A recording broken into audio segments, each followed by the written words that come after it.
বাংলাদেশ আমাদের প্রিয় জন্মভূমি। আল্লাহ তাআলার কাছে আমরা শুকরিয়া আদায় করি, এটি একটি সংখ্যাগরিষ্ঠ মুসলমানের দেশ। এই দেশে পাড়ায় মহল্লায় গলিতে অলিতে সব জায়গায় অগণিত অলি আব্দালের লাশ শুয়ে আছে। আবার জীবন্ত অনেক অলি আল্লাহ তাআলা এখনো আমাদের মধ্যে রেখে দিয়েছে। অসংখ্য মসজিদ মাদ্রাসা খানকার প্রিয় এই দেশ।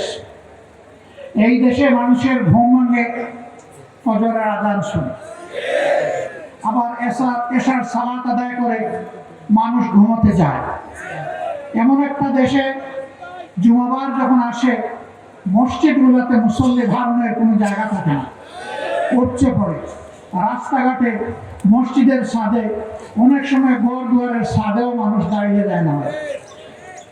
সেই দেশটিতে অত্যন্ত আফসোসের বিষয়, আমরা মুসলমান হওয়া সত্ত্বেও ইসলামের কানুন গত শুধু 54 বছর নয়, এর আগের 23 বছরে আমরা কায়েম করতে পারি নাই।